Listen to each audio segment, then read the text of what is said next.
심심풀이 땅콩이라는 주제로 함께 예배에 나아가고 있는데요. 저번 주에 우리 목사님께서 땅콩이라고 한 그 의미를 설명해 주셨잖아요. 제 주변에 그 땅콩이라고 얘기를 하니까 많은 사람들이 너무 좋아하더라고요.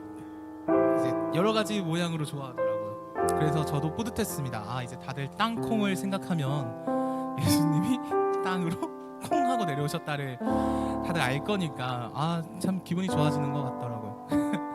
어쨌든 오늘 또 이제 저희 함께 예배드리며 나아갈 텐데요. 오늘은 부모의 마음이라는 주제를 갖고 함께 나아가 보려고 합니다. 이 시간 우리 함께 찬양과 그리고 말씀을 통하여 하나님께서 우리에게 어떠한 마음을 주고 싶어 하시는지, 우리에게 어떠한 뜻을 알려주고자 하시는지를 함께 알아가는 오늘의 시간이 되었으면 좋겠습니다. 우리 함께 찬양하겠습니다.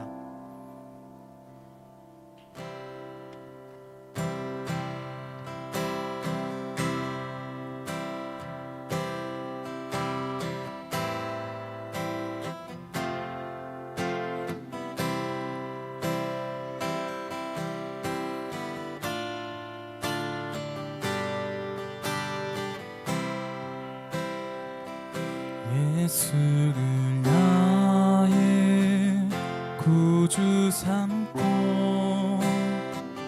성령과 피로써 거듭나니 이 세상에서 내 영혼이 하늘의 영광 누리도다. 이것이 나의 간증이요, 이것이 나의 찬송일세. 나 사는 동안 끊임없이 구주를 찬송하리로다.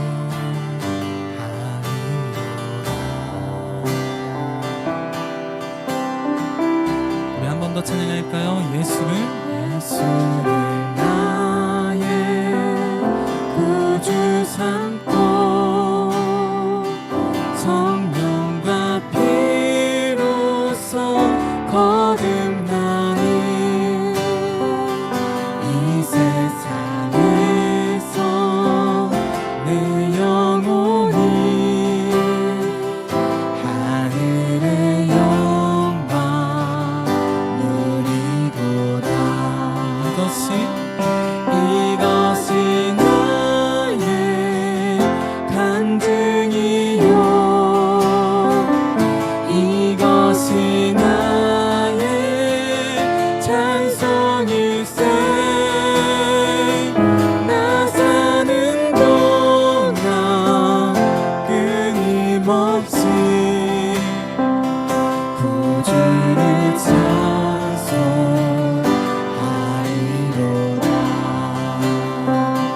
우리 이번엔 2절로 찬양합시다. 온전히 주께, 온전히 주께 맡긴 내 영,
주님과 함께하는 이 고요한 시간, 주님의 보좌 앞에 내 마음을 쏟네.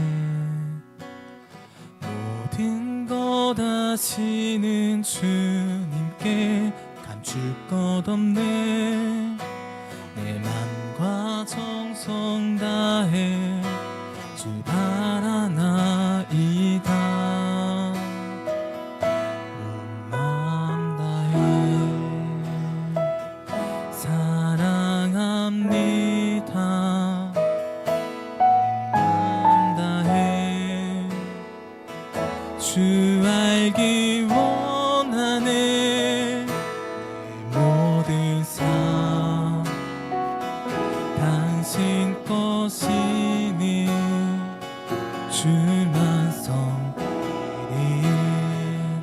온 마음 다해 주님과 함께하는 이 고요한 시간, 주님의 보좌 앞에 내 마음을 쏟네. 모든 것 아시는 주님께 감출 것 없네. 내 맘과 정성 다해 주 바라나이.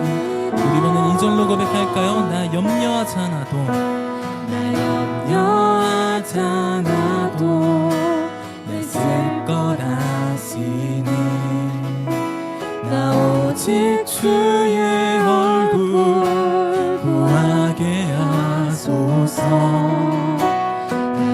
이해할 수 없을 때라도 감사하며 날마다 순종하며 주 따르오리다.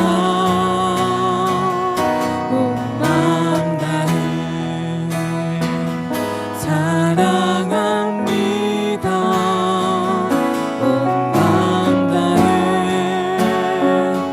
주 알기 원하네. 내 모든 삶 당신 것이니 주만 섬기리. 온 마음 다해 온 마음 다해 온 마음 다해 사랑합니다. 온 마음 다해 주 알기 원하네. 내 모든 삶 당신 것이니 주만 섬기리. 온 마음 다해.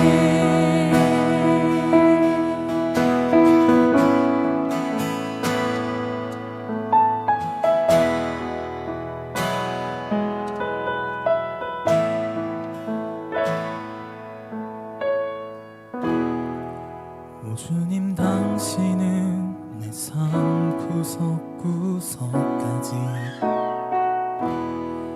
감찰하시며 나를 응원하시는 분. 내 길을 밝혀서 영원한 생명의 길로 인도하시며 나를 격려하시는 분. 크고 작은 갈등을 겪고 나지만 항상 결국 당신을 선택합니다. 나의 유일한 고백의 대상은 언젠가는 가운 당신뿐입니다. 나의 유일한 고백의 대상은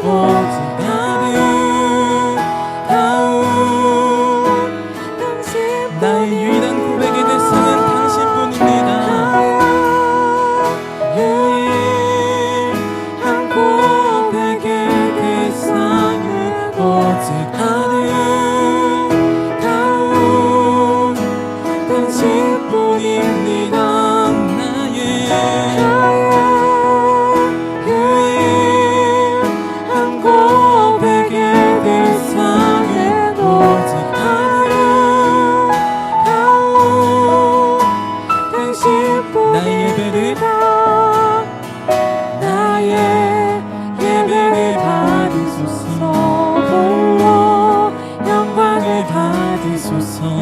주여 나의 주여.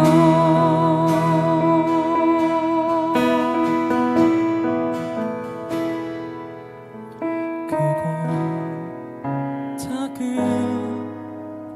갈등을 겪곤 하지만 항상 결국 당신을 선택합니다. 크고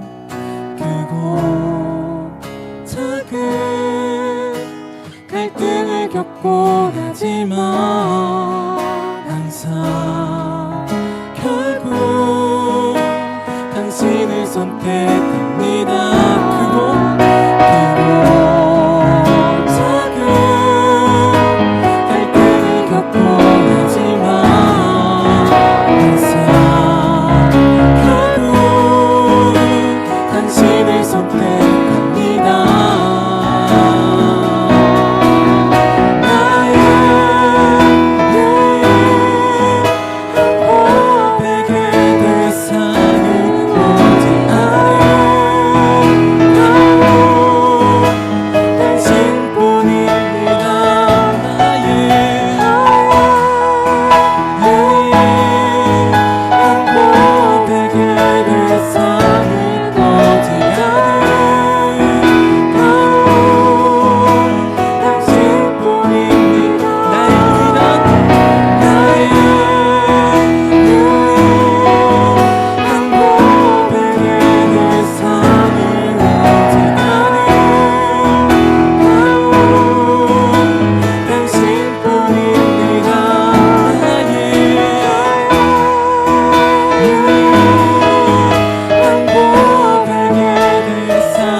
받으소서. 홀로 영광을 받으소서.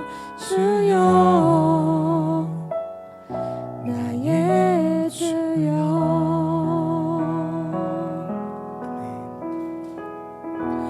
우리가 이 시간 함께 각자의 모습으로 기도하며 나아가실 때 이런 마음으로 함께 기도했으면 좋겠습니다.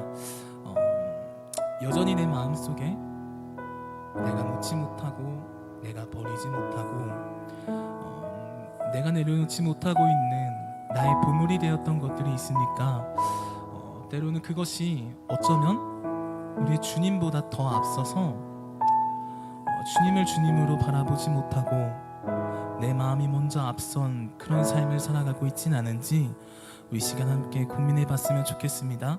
행여나 그런 마음들을 갖고 있는 내 자신이 보인다면 오늘 이 시간 주님 말씀을 통해 다시 한번 내게 깨닫게 하시고 고민하게 하시고 나를 바라보게 하셔서 나의 시선이 나의 마음이 주님을 향할 수 있게 해달라고 주님만 바라볼 수 있게 해달라고 이 시간 이러한 마음들을 갖고 우리 함께 기도하며 나아가시겠습니다. 함께 기도하겠습니다. 하나님 여전히 나의 마음과 여전히 나의 생각과 나의 시선이 주님을 바라보는 것이 아니라 내 마음에 있는 나의 보물을 바라보고 있지 않습니까? 그것을 내려놓지 못하고 그것을 인정하지 못해서 아버지 주님을 주님으로 모시지 못하고 내 삶을 살아가고 있지 않습니까?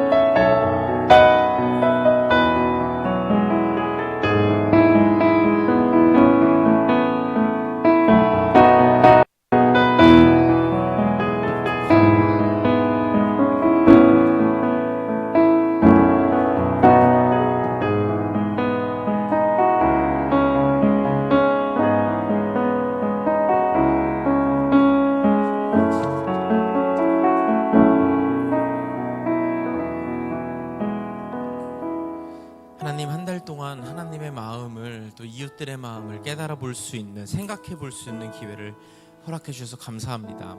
하나님, 이 시간을 통하여서 나만 하나님의 마음을, 나만 이웃의 마음을 것이 아니라 하나님도 이미 나의 마음을 다 헤아려 주고 계셨고, 나의 마음을 다 알고 계셨고, 지금도 옆에서 내 마음을 위로해 주고 계시다는 그 사실을 우리가 깨달을 수 있도록 해주세요.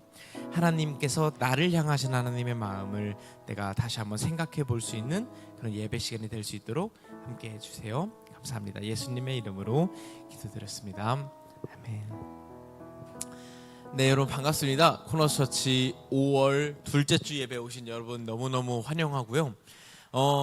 특별히 이제 제가 기성교회에서 사역을 하고 있을 때 항상 담임 목사님들에게 들었던 이야기가 하나 있는데, 2월과 5월을 조심하라는 것이었습니다. 새해를 앞두고 그리고 가정의 달을 맞이해서 교인들이 교회를 안 나올 수 있다. 그래서 항상 단돌이하고 행사를 만들어라, 이런 이야기를 많이 들었었는데, 우리 교회는 또 그런 교회를 지향하고 있지는 않지 않습니까? 그래서 단둘이 하지 않았고요, 행사를 만들지 않았고요, 다들 각자의 가정으로 잘 다녀간 오늘인 것 같습니다. 여기 오신 여러분들 너무너무 환영하고요. 오늘 또 오지 못한 분들도 각 가정에서 행복한 시간을 보내고 있기를 같이 기도하는 그런 제가 되도록 하겠습니다.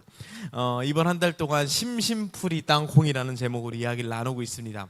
아까 무에리가 이야기를 했지만 이번 한 달 동안의 제 주제 중에 절반인 심심풀이는 써있는 한자처럼 마음을 함께 풀어보려고 합니다. 그래서 이번 한 달 동안 여기저기 흩어져 있는 여러 마음들에 대해서 함께 이야기를 나눠보려고 하고요. 그거를 풀어보는 과정에 중요한 키워드가 땅콩. 아까 무에리가 이야기했죠. 이 땅에 어떻게 오셨다고요? 콩 하고 오신 예수님에 대한 이야기를 함께 해보려고 합니다. 지난주 설교를 못 들으신 분들은 지금 이 대목에서 다소 당황하고 땅콩이 그거였구나 하는 어떤 표정들이시네요. 지난주는 어린이의 마음에 대한 이야기를 나눴었고요. 오늘은 부모님의 마음에 대한 이야기를 해보려고 합니다만, 여러분은 부모님의 마음에 대해서 잘 아시나요?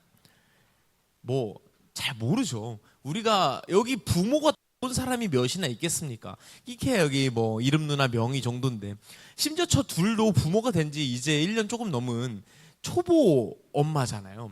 우리는 부모의 마음에 대해서 잘 모릅니다.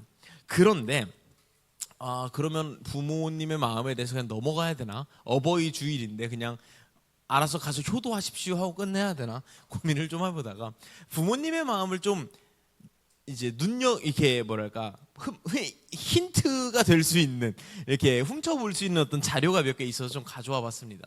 첫 번째 짤은 요거였습니다. 초2 아들 학교 가는 모습. 로봇을 하며 하루 종일 저거 입고 수업하더니 다음 날엔 머리에도 뒤집어 쓰고 감.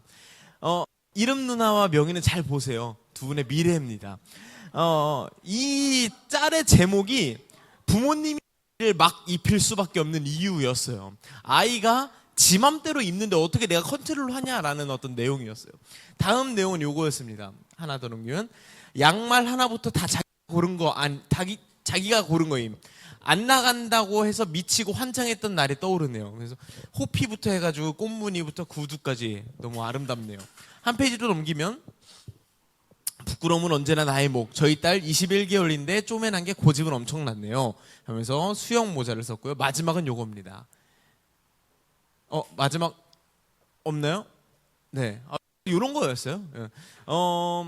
이걸 보면서 알 수 있는 거죠. 부모의 마음이라는 게 참 내 뜻대로 안 되고 뜻대로 얘를 바라봐야 하는 모습, 그런 마음, 이 부모의 마음이구나 하면서, 예배 시간 도중에도 계속 우리 애다리가 찬양팀이 어떻게든 일조하겠다고 퍼커션을 흔들고, 우리 하루가 화음을 넣어도 부모님들이 어떻게 컨트롤하고 싶지만 어떻게 안 되는 어떤 모습들이 있었잖아요.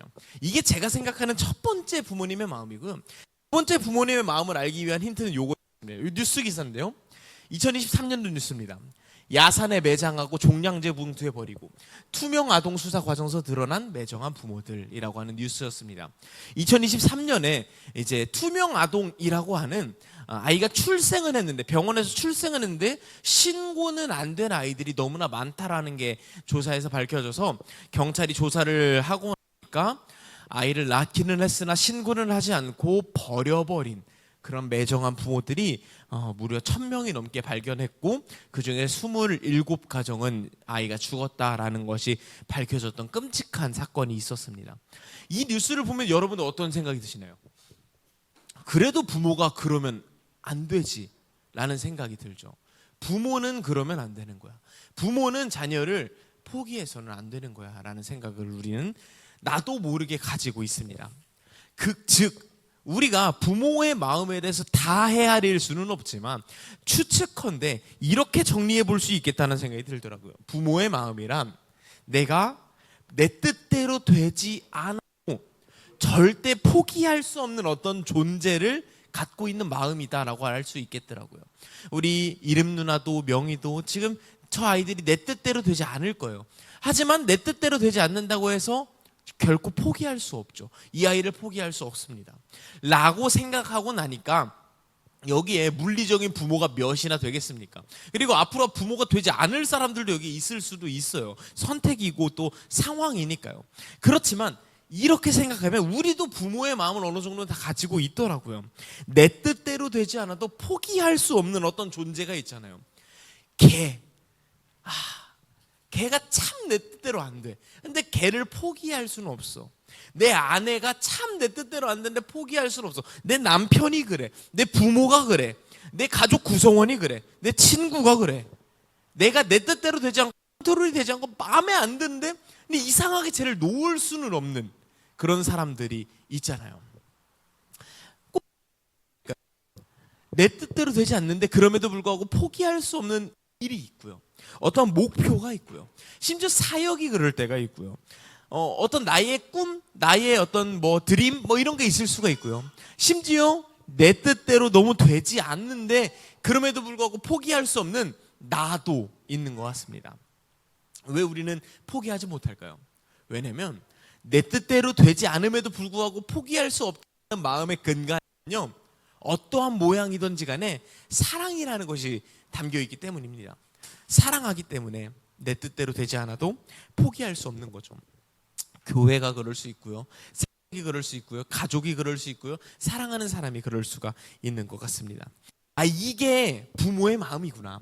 이게 부모의 마음이구나. 내가 가지고 있었던 사랑하는 어떤 존재를 향한 그 마음이 이게 부모의 마음이었구나 라는 걸 생각한 채로 오늘의 본문을 같이 한번 읽어볼까 합니다. 마가복음 말씀인데요.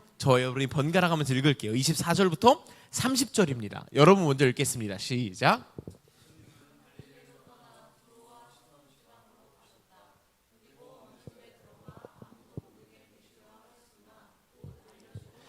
더러운 귀신 들린 어린 딸을 가진 한 여자가 예수님의 소문을 듣고 즉시 와서 예수님의 발 앞에 엎드렸다.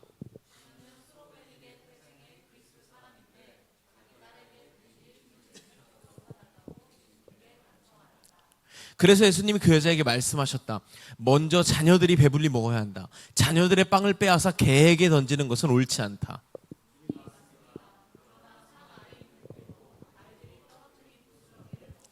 네 말이 옳다. 이제 너는 돌아가거라. 이미 귀신이 네 딸에게서 나갔다. 귀신은 이미 나가고 어린 딸은 침대에 누워 있었다. 우리에게 부모의 마음이 있다라는 걸 어느 정도 생각하고 난 다음에 오늘의 본문을 읽다 보면 우리가 주춤하게 됩니다. 멈칫하게 됩니다. 억지로 긍정회로를 돌려야만 하는 본문이 오늘의 본문입니다. 예수님이 이해가 안 되는 행동을 하세요. 왜 그러세요, 예수님? 제자들이었다면 약간 다소 당황했을 수도 있을 것 같아요. 똑같은 본문이 마태복음에도 나옵니다. 마태복음 18장에 등장하는데 그때 제자들이 뭐라고 이야기를 하냐면 여인이 예수님을 몇 번 불렀는데도 예수님이 대답도 안 했대요. 그때 제자들이 당황해서 예수님 여인이 말 걸잖아요 라고 톡톡톡 말할 정도로 제자들까지도 당황스러워할 만한 본문이 오늘의 본문인 거죠. 지금 이 여인이 와서 예수님께 간청합니다. 우리로 표현하자면 기도하고 있는 거죠. 근데요, 그냥 자기가 잘 먹고 잘 살려고 기도하고 있습니까? 자기만을 위해서 예수님께 간청하고 있습니까? 아니에요. 그냥 부모로서 포기할 수 없을 정도로 사랑하는 자녀의 문제를 가지고 예수님 앞에 나아온 거란 말이에요. 근데 예수님이 지금 말씀하시는 어떤 태도와 행동이 말이 안 돼요. 심지어 이때 당시에 야, 내가 이거를 뺏어서 개한테 던지는 게 맞냐라고 말할 때 이게 그냥 예수님이 단순히 즉흥적으로 그냥 표현한 게 아니라 그때 당시에 왕왕 쓰던 혐오 표현이었어요.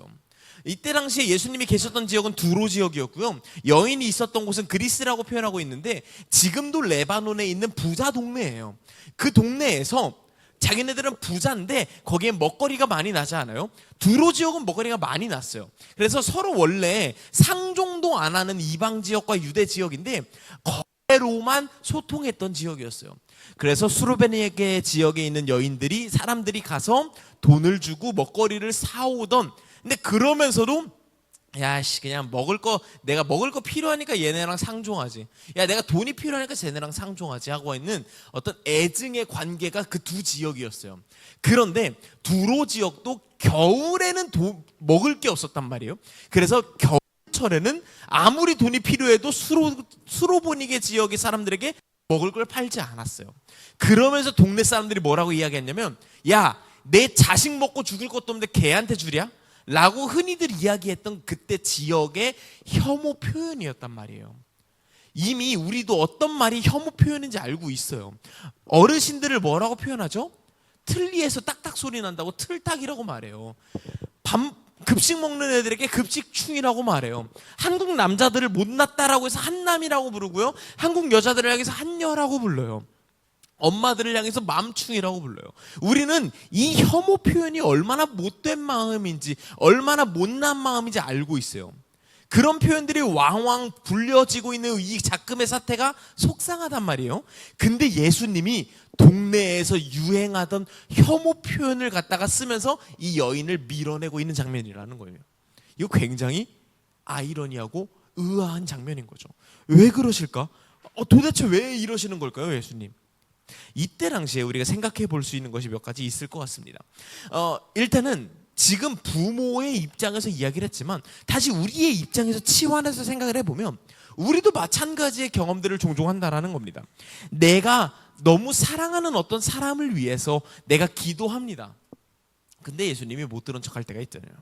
내가 너무 사랑하는 우리 자녀를 위해서 기도할 때가 있고요, 그것을 위해서, 그 사람을 위해서 기도할 때가 있는데, 예수님이 못 들은 척할 때가 종종 있을 때 우리는 느껴지는 어떤 답답함. 예수님, 내가 기도했는데도 왜 그러세요? 이때 우리는 어떤 해석이 필요합니다. 왜 그럴까? 왜 이런 일이 벌어진 걸까? 신학적으로 오늘 여러분 신학 용어 하나 배워가실 수 있는 날입니다.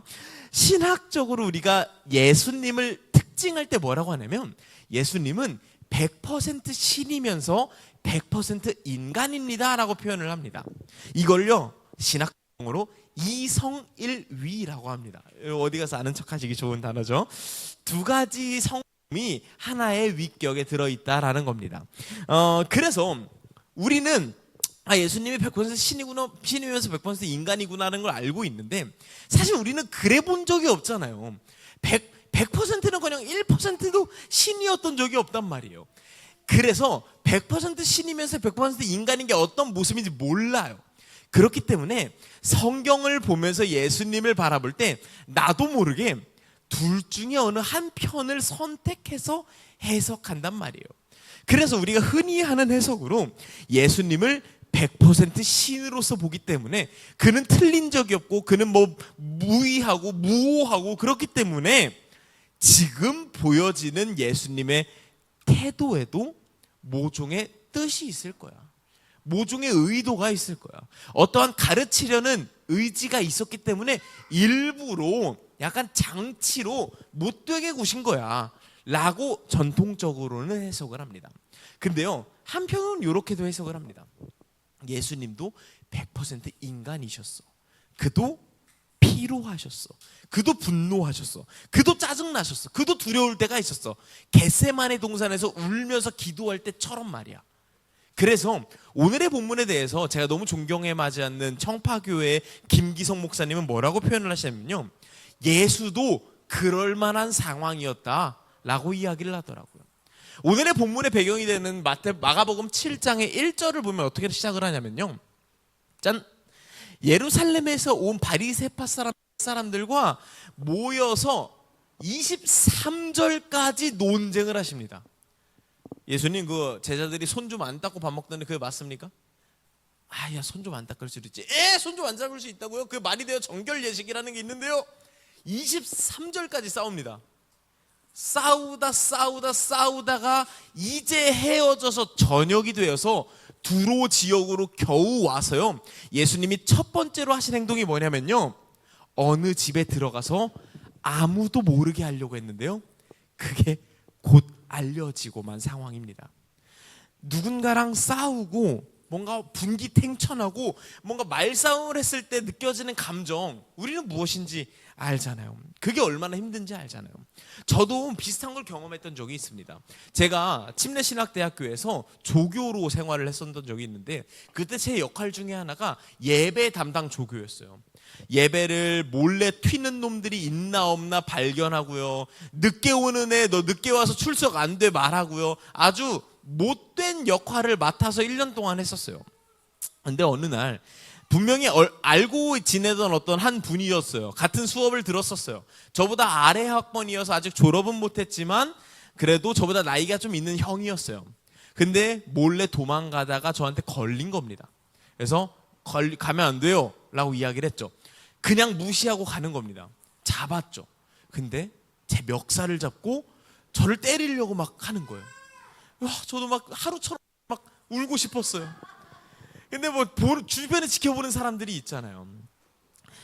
막 멱살은 잡혔죠. 말은 덜덜 떨리죠. 무섭죠. 두렵죠. 화도 나죠. 주변에 있는 사람들이 말려서 어떻게 해결이 되기는 했지만 뭔가 분노하게 되죠. 수치스럽기도 하죠. 저도 싸우고 난 직후의 마음이 어떤 건지 너무 알겠더라고요. 혼자 있고 싶어요. 누구랑 같이 있고 싶지 않아요. 근데 그때 예수님이 혼자 계시려고 했던 그 방문을 누군가 두들기는 겁니다. 한 여인이 불쑥 찾아옵니다. 뭔가 예약을 하고 찾아온 게 아니에요. 예수님이 사역을 한참 할 때 찾아온 게 아니에요. 그냥 자기가 지금 바쁘대요. 그냥 마치 진상 손님처럼 문 닫았어요. 아이 그런 게 어딨어요, 받아주세요 하고 달려온 겁니다. 왜냐면 이 여인은 시급하거든요. 그래서 이 여인에게 예수님이 퉁명스럽게 말이 툭 튀어나온 거다라고 김기성 목사님은 표현하시기도 하더라고요. 예수님이 그 여인에게 퉁명스럽게 혐오 표현을 써가면서 야, 내가 걔한테 주지 너한테 주겠냐라고 말씀하셨던 게 의도가 있었던지 간에, 인간 예수님이 너무 상태가 안 좋아서 그렇게 툭 튀어나왔던지 간에 지금 예수님의 모습은 우리가 알던 모습이 아니었습니다. 사랑의 예수님, 자비의 예수님, 죄인들을 안아주셨던 예수님의 모습과는 달랐습니다. 낯선 모습이었습니다. 그에게서 사랑을 찾아보기가 지금 어렵습니다. 좀 더 솔직하게 말할까요? 좀 재수없습니다. 지금 이 여인이 불쌍한 상황인데 달려왔는데, 예수님 계시다고 해서 앞뒤 다 제치고 달려왔는데, 자녀가 귀신 들려가지고 미쳐 돌아가는데 어떻게 저렇게 말하지? 재수없게 어떻게 저렇게 말하지? 라는 생각이 든단 말이에요. 내가 아까도 이야기했죠. 지금 이 여인이 자기 때문에 이야기하냐고요? 자기 호의호식하려고 이야기하셨냐고요? 아니요. 자녀 좀 사랑해달라고, 자녀 좀 돌봐달라고 이야기하고 있는 상황입니다. 그렇기 때문에 지금 예수님의 말투가 더욱 재수없게 느껴지고요, 약간 이 본문을 읽으면 우리는 멈칫하게 되고 주춤하게 되는 것 같습니다. 근데 내 일이 아닌데도 이렇게 주춤하게 되는데, 이 본문에서 이 여인은 곧바로 이어서 어떤 말을 하나요? 놀랍게도 아주 당당하게 이야기를 합니다. 놀랍게도요, 너무 초연하게 이야기를 합니다. 개들에게 던져줄 수가 없다고요? 예수님, 근데 그 개들도요, 땅에 떨어진 부스러기라도 먹잖아요. 이거 뭐라고 우리가 해석할 수 있을까요? 이런 마음이 담겨 있는 건 아닐까 싶습니다. 아니요, 그럴 리가요. 예수님, 저한테 떡 못 준다고요? 빵 못 준다고요? 그럴 리가요. 당신은 나에게 무엇라도 주실 뿐입니다. 라는 고백을 하고 있는 겁니다. 이미 이 여인은요, 수르보니게 여인이 두로 지역을 달려왔다라는 건 여러 가지가 내포되어 있는 상황입니다. 이 이방 여인이, 당시에 인간 취급을 받기 어려웠던 여인이 유대 지역을 품위 없게 달려왔대요. 이방 여인이 달려왔다. 이 세 가지만으로요, 이 여인은요 수많은 혐오의 눈초리를 뚫고 지금 예수님 앞에 다가온 겁니다. 이미 예수님이 건네는 그 매정한 말은요, 그 여인에게 들리지도 않았던 거예요. 아니요, 예수님, 나 여기 오는 동안 이미 그런 차가운 눈초리, 차가운 말들, 차가운 쑥덕거림들 다 들어왔습니다. 당신이 뭐라고 이야기해도요, 저는 그걸 뚫고서라도 당신에게 온 이유는요, 당신은 저에게 무엇라도 주실 걸 저는 알고 있습니다. 라는 마음으로 달려온 겁니다. 지금 성경에 굉장히 비슷한 내용이 한 가지 더 있었습니다. 누가복음 8장에 보면요, 회당장이라고 하는 역할을 맡고 있는 야이로라고 하는 인물이 등장합니다. 당시에 이름이 굳이 등장했다라는 건 추후에도 예수님을 따랐던 인물이라고 추측해 볼 수 있습니다. 누가복음 8장에 등장하는 야이로라고 하는 인물은요, 회당장이었어요. 유대교 담임 목회자라는 것입니다. 그가 예수께 와서 도움을 구하는 순간요, 그의 체면은 없는 거예요. 그의 평판은 바닥이 되는 겁니다. 그가 가졌던 회당장이라고 하는 지위도 잃어버리게 될지도 모르고요, 그렇게 되면은 그가 가지고 있었던 안정, 안위, 어떤 여러 가지들이 다 잃어버리게 되는 겁니다. 근데요, 그럼에도 불구하고 그 모든 걸 뛰어넘을 정도로 예수께 달려와야 했던 이유가 있습니다. 그게 뭐냐면요, 그의 자녀가 죽어가고 있었기 때문입니다. 아까도 이야기 드렸죠? 내 뜻대로 안 돼도 포기할 수 없는 존재가 있기 때문에 그 수많은 걸 제치고 예수께로 달려온 것이 누가복음 8장에 나옵니다. 예수님께서 그 얘기를 듣고요, 흔쾌히 오케이, 너랑 같이 가자, 니네 집으로 가자 하고 따라가십니다. 근데요, 따라가시던 예수님이요, 이해할 수 없는 행동을 합니다. 사람들이 북적북적 몰려듭니다. 내 애는 죽어갑니다. 근데 갑자기 예수님이 멈춥니다. 멈춰서서요, 혈루증 걸린 여인이 예수님께 와서 손을 대서 몸이 나아지는 경험을 합니다. 그러면 야, 너 나았구나, 야, 잘했다, 내가 지금은 바쁘니까 이따 와서 다 마저 이야기하자 해도 괜찮잖아요. 아니었어요. 멈춰서요, 수많은 혐오를 뚫고 달려온 그 여인, 이미 혈루병이라고 하는 여인의 원인은, 그 병의 원인은 그때 당시 사회에 오직 저주, 오직 죄라는 이유로 불려지고 있었습니다. 갑자기 인생에 찾아온 병 때문에 수많은 사람들이 저주하고 손가락질했던 그 여인이, 그래서 사람들 앞에 나타나기 두려워했을 그 여인이 그 사람들 품을 뚫고 예수님 앞에 달려왔을 때 예수님은 멈춰서서 그 여인과 한참 대화를 하시고 축복을 하시고 위로를 건네십니다. 이때 속이 탔던 사람은 누굴까요? 야이로죠. 야이로는요, 답답했을 겁니다. 왜 멈추실까? 그러지 않으셔도 되는데, 지금 내 딸은 죽어가는데. 한참 그 대화가 진행하던 도중에 야이로의 신하가 와서 이야기합니다. 주인이요, 따님이 죽었습니다. 더 이상 저 선지자를 괴롭히지 말고 돌려보내십시오. 이미 죽어버렸습니다 라고 이야기를 합니다. 근데 이때 야이로가 이해할 수 없는 행동을 합니다. 화도 났겠죠. 왜 멈추셨을까? 조금만 더 빨리 걸으셨으면 내 딸한테 갈 수 있지 않았을까? 심지어 외딸이라고 나옵니다. 외동딸, 하나밖에 없는 무남동녀 외동딸을 죽어가고 있었는데 예수님이 조금만 더 빨리 왔다면 괜찮았을 텐데, 근데 이 야이로가 예수님, 내 딸이 죽었는데요, 그럼에도 불구하고요, 우리 집까지 그래도 와주세요. 내 딸이 이미 죽었는데요, 그럼에도 불구하고요, 예수님, 우리 집에 그래도 한 번만 와봐 주세요. 그래서 야이로의 집으로 예수님이 찾아가게 됩니다. 이 두 사람의 이야기에서 공통점이 있습니다. 그건 뭐냐면, 지금 예수님이 내 생각과 달라도요, 내가 생각하는 것보다 달리 구르셔도요, 포기하지 못했던 겁니다. 왜냐하면 자신에게, 그 부모들에게 자녀는요, 포기할 수 없을 정도로 사랑하는 존재이기 때문입니다. 그리고 플러스로 이것에서 끝나는 것이 아니라 내가 찾아온 저 예수라고 하는 사람은, 그 예수가 가지고 있는 사랑은, 나를 향한, 나의 자녀를 향한 그 사랑은 보아하니, 내가 그 사람을 보아하니, 내가 저 예수를 보아하니 그 정도가 아니구나. 지금 당장 내 마음에 들지 않는 행동을 하고 내게 이해되지 않고 내 합리에 맞지 않는다고 해서 그럼 저 사람의 사랑은 저 정도구나가 아니구나. 저 사람의 사랑은 그걸 뛰어넘는 거구나. 예수는 그 정도가 아니구나라고 하는 믿음이 있기 때문에 포기하지 않고 그에게 들이댈 수 있었던 것 같습니다. 두 가지 마음이 수로보니게 여인과 야이로를 움직였습니다. 무리하게 만들었습니다. 나는 이 존재를 너무너무 사랑해서 포기할 수 없습니다. 그리고요, 예수, 당신이 가지고 있는 사랑 그 정도 아니잖아요.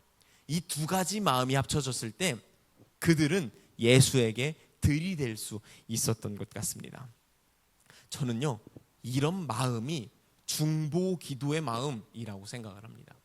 여러분의 삶에도 여러분이 포기할 수 없을 정도로 애틋한 누군가, 지금 내 마음에 들지는 않지만 저 사람을 포기할 수 없는 사랑스러운 누군가가 분명히 있을 겁니다. 그리고요, 그 사람을 가지고 예수 그리스도 앞에 데려다 놓을 때 예수 그리스도가 지금 당장은 이해할 수 없을지도 모르겠습니다. 왜 그러세요? 왜 내가 남을 위해서 기도하는데 이렇게 안 들어주세요? 저 사람 처지 불쌍한 거 알잖아요. 근데 그 정도에서 끝나는 게 아니라 그가 내 얘기를 들을 때까지 들이댈 수 있는 것, 그것이 이 부모의 마음이지 않을까라는 생각이 듭니다. 그 사랑을 알고 나니 당당하게 들이댈 수 있었던 겁니다. 예수 그리스도의 사랑이 어떠한지를 알고 내가 사랑하는 사람들을 얼마나 사랑하는지를 알 때 그에게 당당하게 들이댈 수 있는 것입니다. 그래서 오늘 저는 설교 말미로 이렇게 한번 훅을 준비해 봤습니다. 어머니의 마음을 모심이라고 말할 수 있겠죠. 그리고 아버지의 마음을 부심이라고도 말할 수 있을 것입니다. 예수 그리스도의 사랑이 얼마나 큰지를 알고 그 사랑을 내게 모실 때, 한 페이지로 넘겨주시면, 그 사랑을 내게 모실 때 그게 나의 부심이 될 수 있습니다. 이게 부모의 마음을 알게 된 우리의 태도가 될 수 있다라는 생각이 듭니다. 예수의 사랑을 알고 그를 구주로 모실 때 나의 부심이 됩니다. 부심이라는 말은요, 이런 뜻을 가지고 있다라고 합니다. 어떠한 것에 대해서 그 가치나 능력을 믿고 당당히 여기는 마음. 지금 수로보니게 여인과 야이로는요, 사실 예수께 화낼 수도 있는 상황이었고, 예수를 버릴 수도 있는 상황이었고, 예수를 박차고 도망갈 수도 있는 상황이었고, 등질 수도 있는 상황이었습니다. 그렇다고 해도 아무도 뭐라 하지 않았을 겁니다. 하지만 그들은요, 그러지 않았어요. 예수, 당신이 가지고 있는 사랑이 얼마나 큰지 내가 알고 있는데, 내가 사랑하는 저 사람을 당신이 사랑하고 있다는 걸 알고 있는데 내가 어떻게 당신 앞에 기도하지 않을 수가 있겠습니까? 얘를 당신 앞에 데려다 놓지 않을 수가 있겠습니까? 라고 이야기를 하더라고요. 얼마 전에, 몇 년 전에 인간극장에서 굉장히 유행했던 한 신부님이 있었습니다. 그 신부님에 대한 이야기를 굉장히 눈여겨보고 재밌게 봤었는데, 형준이가 이번 주 중에 저한테 이 신부님 아세요? 라고 막 메시지를 보내가지고 마침 또 최근에 다시 보게 됐는데요. 그 신부님에 관련된 일화 중에 되게 유명한 짤이 하나 있어요. 김하중 신부님이란 분인데요. 이분이 이탈리아에서 한국으로 선교를 와서요, 정말 자기가 가진 거 정말 하나도 없이 남에게 베풀면서 안나의 집이라고 하는 식당을 만들어가지고 노숙인들과 가난한 이들을 위해서 무료 급식소를 하고 계신 분이에요. 근데 그분이 IMF 때 너무 힘드셨던 거예요. 너무 힘들다 보니까 이분이 예수님께 기도를 하는데요, 어떻게 기도를 하냐면 이렇게 기도를 합니다. 자, 그 마지막 짤 보여주시겠어요? 이렇게 앉아서, 이렇게 앉아 있지 않고 서서 벽에 이제 예수님 그 상이 걸려 있는데 손가락질 하면서 기도했대요. 반말로. 야, 그 사람들 다 당신 아들 딸이다. 당신이 관심이 있다면 내일부터 나를 도와줘야 돼. 라고 기도를 했다라는 거예요. 어떻게 보이세요, 이 기도가? 예의 없죠. 어디 감히 예수님에게 반말로 당신 아들 딸이면 관심을 좀 가져라고 기도를 할 수 있겠어요. 근데 이 인간극장 내용을 보면 볼수록 이 신부님은 반말을 할지언정 예수님의 사랑을 너무너무너무 믿고요, 그걸 당당히 믿고요, 이웃들에게 사랑을 퍼주는데 정말 멈추질 않습니다. 얼마나 예수님의 사랑이 큰지를 알면 이렇게 당당한 모습을 보일 수 있지 않을까라는 생각이 들더라고요. 믿을 수 있을 때 따질 수도 있는 것 같습니다. 믿을 수 있을 때 따질 수도 있는 것 같습니다. 이 수로보니게 여인이 그렇게 예수님께 당당하게 들이댑니다. 당신이 개한테 못 준다고 해도 나는 당신이 부스러기라도 줄 사람인 걸 알아. 당신의 부스러기 같은 사랑도 내 딸에게 닿는 순간 모든 게 회복될 줄 알아.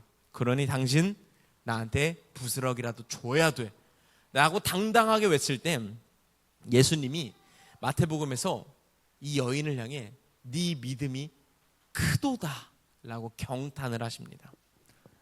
믿음이 크다라는 건 어떤 말일까요? 너 하나님을 정말 잘 알고 있구나. 너 하나님 진짜 잘 알고 있구나. 맞아, 하나님이 바로 그런 분이었지.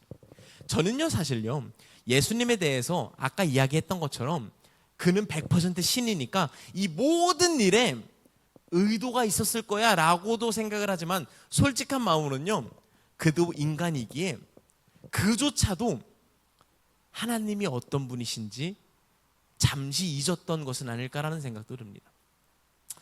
그가 그런 사랑을 갖고 있는 분이었지. 그가 그랬지. 그가 포기할 수 없는 사랑을 가진 분이었지. 내가 지금 이 사역이 너무 힘들고 수많은 공격과 죽음의 위기가 너무 두려운데 이 여인은 나보다도 뛰어난 어떤 모습을 가지고 있구나. 그래서 경탄하신 게 아닐까 싶습니다. 네가 진짜 큰 믿음을 가지고 있구나. 그러면서 그 여인에게 그 믿음 덕분에 너의 아이가 이미 살아났을 것이다 라고 이야기를 하면서 그 사건은 마무리가 됩니다. 지금 하나님께서 우리에게 보여주신 모습이 그렇습니다. 하나님께서도요 부모셨습니다. 예수 그리스도를 자녀로 가지신 하나님 아버지셨습니다. 그렇다는 것은 어떤 마음을 가졌다고요? 아까도 읽어드렸죠. 내 뜻대로 되지 않아도 포기할 수 없는 존재를 가진 마음. 하나님께서는 예수를 그렇게도 가지고 있었지만 우리도 그런 마음으로 사랑하고 계셨습니다. 우리가 참 내 뜻대로 안 되셨죠. 하나님 뜻대로 안 되셨죠. 근데 그럼에도 불구하고 우리를 포기할 수 없으셨습니다. 그래서요 우리를 위하여, 우리의 부모가 되기 위하여, 우리를 자녀로 품고 있는 그 부모된 마음을 가지고 우리를 포기할 수 없기 때문에 역으로요, 아이러니하게도요, 예수께서 자녀됨을 잃게 되셨습니다. 하나님께서요 부모됨을 포기하셨습니다. 하나밖에 없는 독생자 예수 그리스도를요 죽게 만드셨습니다. 그것이 예수님께서 이 땅에 콩 하고 오셨던 목적과 이유이셨습니다. 우리도 살다 보면은 내가 너무나 사랑하는, 그래서 포기할 수 없는 누군가들이 있습니다. 하나님, 지금 이 사람들이, 내가 사랑하는 얘들이, 내가 사랑하는 이 사역이, 내가 사랑하는 이 교회가 여러 가지 곤란한 중에 있고 아쉬움 중에 있고 속상함 중에 있고, 그래서 그를 위해서 내가 너무 기도하고 싶습니다. 이 사람을, 내 자녀를, 내가 사랑하는, 내가 포기할 수 없는 일을 하나님 앞에 데려가고 싶습니다. 근데 하나님, 지금 한 번 기도하고 두 번 기도하고 세 번 기도해도 내가 원하는 대로 모습이 바뀌지 않더라도요, 그럼에도 불구하고 하나님, 나 포기하지 않겠습니다. 왜냐면 하나님도 그렇게 나 포기하지 않으셨고, 그래서 사랑하셨고 십자가에 달리셨고, 그 똑같은 사랑으로 얘도 사랑하고 계시잖아요. 저는 이것이 중보기도의 마음이라는 생각이 듭니다. 이 시간에 함께 같이 잠깐 기도할 수 있는 시간을 가졌으면 좋겠는데요, 두 가지 제목을 드리려고 합니다.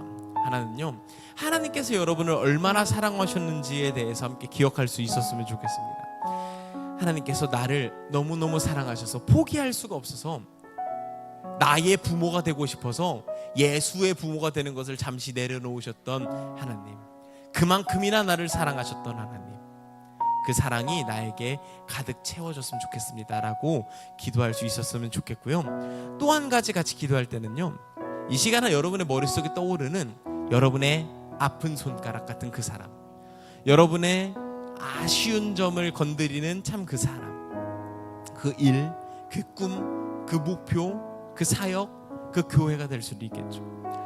하나님, 이 존재를 위해서 기도합니다. 하나님, 나도 얘를요 포기할 수가 없을 것 같아요. 나도 얘가요 참 내 뜻대로 안 되는데 근데 얘를 포기할 수가 없어요. 이게 하나님 당신의 마음이죠. 그러니까 내가 얘를 데리고 하나님 앞에 갑니다. 하나님, 얘를 사랑하신다라는 걸 얘가 깨닫게 해주세요. 하나님, 얘가 하나님 거라는 걸요 얘가 깨닫게 해주세요. 하나님, 얘가요 하나님의 뜻대로 될 거라는 걸 얘가 깨닫게 해주세요 라고 여러분 머릿속에 중보하고 싶은 그 존재, 여러분의 자녀 같은 그 존재에서 이 시간에 함께 같이 기도할 수 있었으면 좋겠습니다. 함께 같이 기도하겠습니다.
다 작성하지 못하셨다면 계속해서 작성해 주시면 되시고요.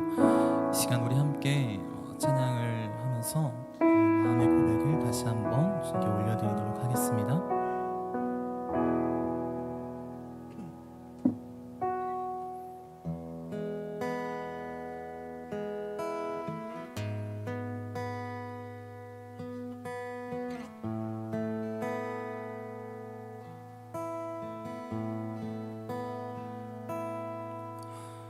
주님과 함께하는 이 고요한 시간, 주님의 보좌 앞에 내 마음을 쏟네. 모든 것 아시는 주님께 감출 것 없네. 맘과 정성 다해 주 바라나이다. 온 마음 다해 사랑합니다. 온 마음 다해 주 알기 원하는 내 모든 삶 당신 것이니 주만 섬기리. 온 마음 다해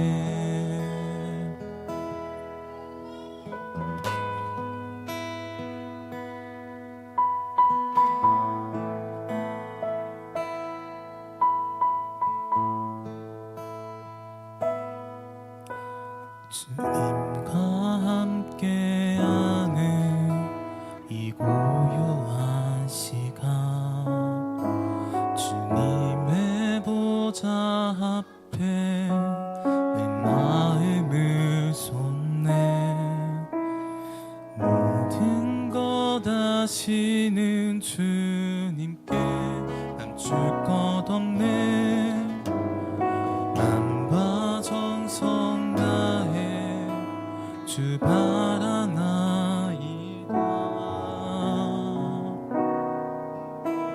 나 염려하지 않아도 내 쓸 것 아시니. 나 오직 주의 얼굴 구하게 하소서. 다 이해할 수 없을 때라도 감사하며 마다 순종하며 주 따르오리다. 온 마음 다해 사랑합니다. 온 마음 다해 주 알기 원하는 내 모든 삶 당신 것이니 주만 섬기리. 온 마음 다해 온 마음 다해 온 마음 다해 사랑합니다. 온 마음 다해 주 알기 원하는 내 모든 삶 당신 것이니 주만 섬기리. 온 마음 다해 온 마음 다해 온 마음 다해 사랑합니다. 온 마음 다해 주 알기 원하는 내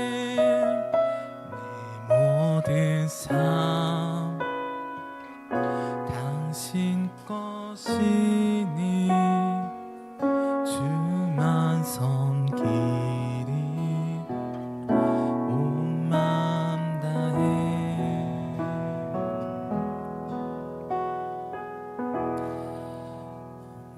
하나님께서 우리를 아들, 딸로, 자녀로 사랑하신 것처럼 부모의 마음을 갖고 그 어떤 것도 바꿀 수 없고 그 어떤 것도 막을 수 없는 그 마음으로 우리를 사랑하셨던 것처럼 이 시간 오늘 우리가 그 하나님의 마음을 닮아 우리 또한 그 마음으로 사랑할 수 있는 코너스 공동체가 되기를 소망합니다.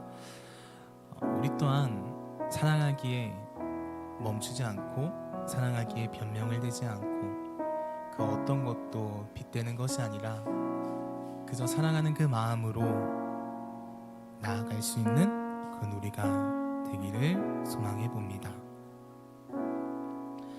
네, 저희 코너스 공동체는 함께 공동기도문을 나누며 예배를 마치고 있습니다. 저 한 절, 여러분들 한 절 함께 번갈아 가면서 고백하도록 하겠습니다. 우리는 고개를 들어 하늘을 바라봅니다. 고개를 들려 땅을 바라봅니다. 하늘과 땅을 번갈아 바라봅니다.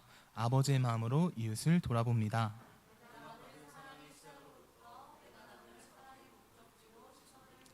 움켜잡기보단 펴서 나누기를,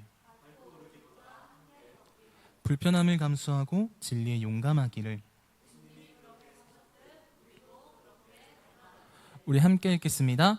우리가 구석으로부터 왔으니 구석으로 갈 수 있기를 예수님의 이름으로 기도합니다. 아멘.